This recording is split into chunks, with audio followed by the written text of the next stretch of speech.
Bittagina kitob bir qaraganda kimlar uchundir arzimas buyumdek tuyuladi.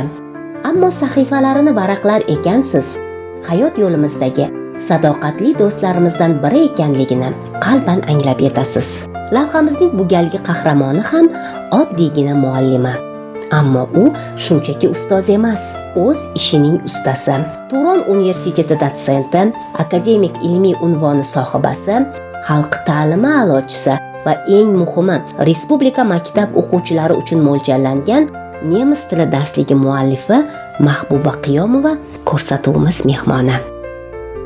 Faoliyatim davomida yaratgan darsliklarim natijasida keyin Oliy ta'lim vazirligidan umumiy o'rta ta'lim maktablarida ishlashim kerakligini va maktab darsliklarini siz qanday qilib o'quvchilar qanday qabul qilayotganligini bilishingiz kerak degan masala qo'ydilar va shu uchun demak universitetdan ajralmagan holda 6 yil o'sha Xudoyzod mahallasidagi 35-umumiy o'rta ta'lim maktabida nemis tilidan dars berdim va 5-sinf nemis tili darsligimni o'tish jarayonida demak o'quvchilarimni qay darajada darslikni qabul qilayotganligini guvohi bo'ldim.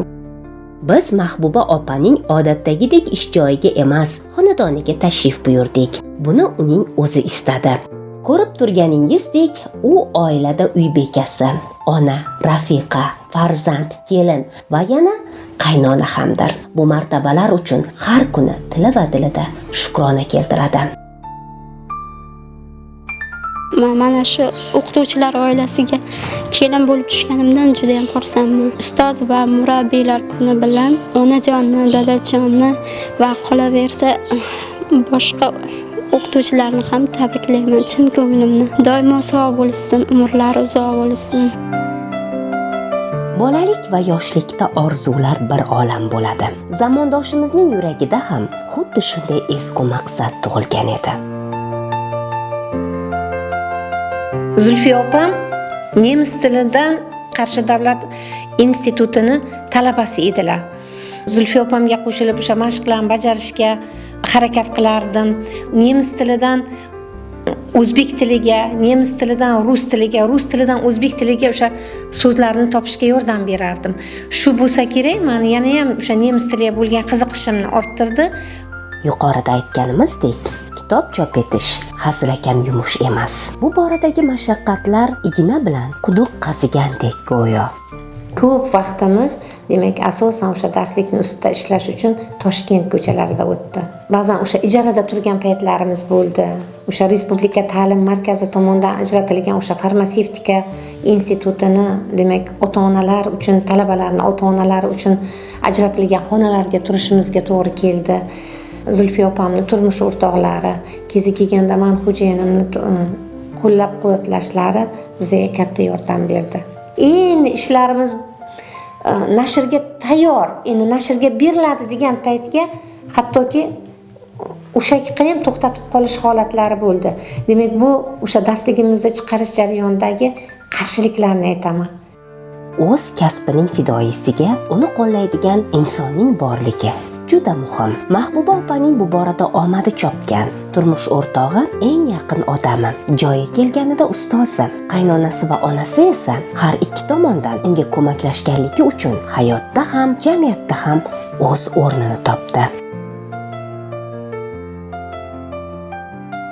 2004-yildan boshlandi. Chunki kitob 2007-yilga chiqqan bo'lsa, bolalarimiz yosh, qo'limdan kelgancha yordam qildim, boshqa qildim-u, o'sha kitobda mashaqqatlarni hozir rohatini ko'ryapmiz. Turmush o'rtog'iz shu darajaga yetganidan xursandchilik bo'ladi baribir.